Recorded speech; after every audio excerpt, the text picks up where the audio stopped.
Assalamualaikum warahmatullahi wabarakatuh. Perkenalkan, kami dari kelompok 14 Program Profesiners Fakultas Keperawatan Universitas Airlangga.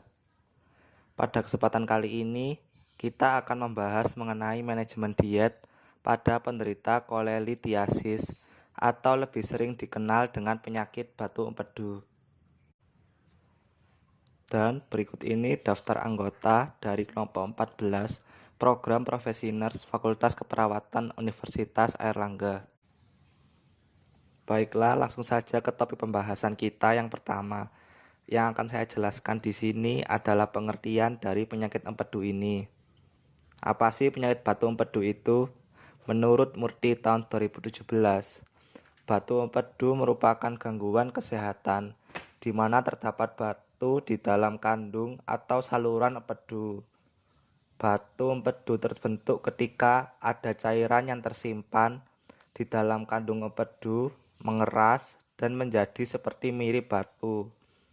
Batu empedu memiliki karakteristik seperti keras, bentuknya tidak teratur, kristal yang terdeposit di dalam kandung empedu.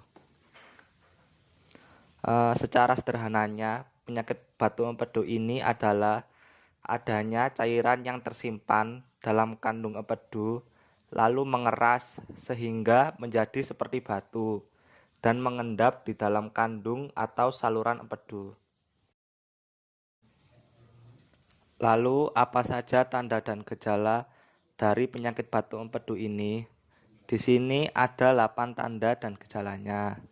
Yang pertama yaitu nyeri perut pada bagian kanan atas. Lalu yang kedua yaitu mual. Yang ketiga muntah. Yang keempat hilangnya nafsu makan. Lalu yang kelima urinnya berwarna gelap. Lalu yang keenam terjadi demam. Yang ketujuh menggigil. Dan yang terakhir nomor 8 mata dan kulit berwarna kuning. Selanjutnya, faktor resiko batu empedu. Di sini ada 4 faktor resiko yang dapat menyebabkan penyakit batu empedu. Yang pertama ada usia lanjut. Batu empedu umumnya dialami oleh orang yang berusia di atas 40 tahun. Lalu yang kedua yaitu wanita. Hal ini dikarenakan wanita memiliki hormon progesteron dan estrogen yang ketika bergabung akan mempengaruhi kolesterol dalam empedu sehingga mengalami suatu proses pembentukan batu empedu. Lalu yang ketiga adalah obesitas. Obesitas juga salah satu faktor resiko yang penting untuk terjadinya batu empedu pada wanita dibandingkan dengan pria. Lalu yang terakhir adalah genetik.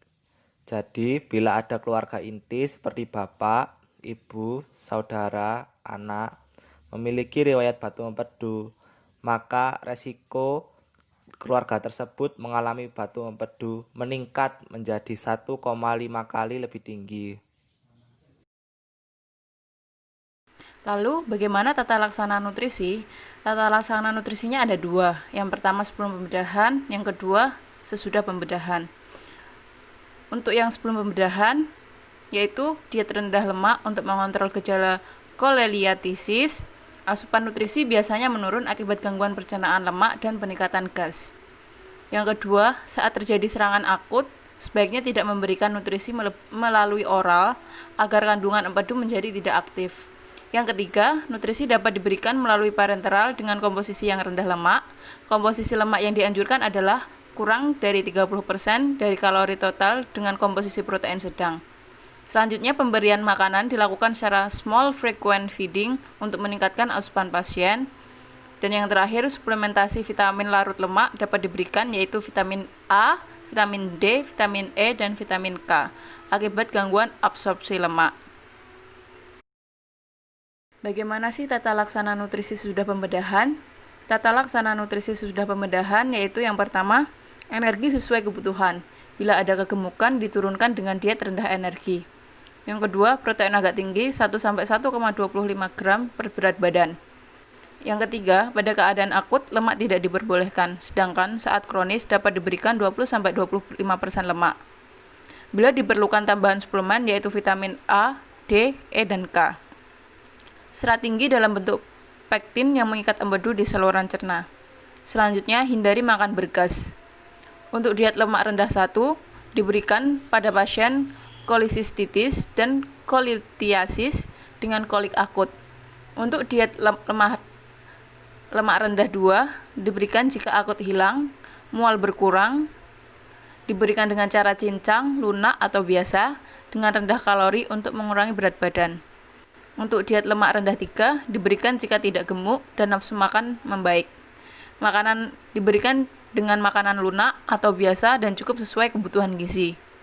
Yang terakhir, makanan yang tidak dianjurkan adalah makanan berlemak, gorengan, dan menimbulkan gas seperti ubi, kacang merah, kol, sawi, lobak, ketimun, durian, dan nangka.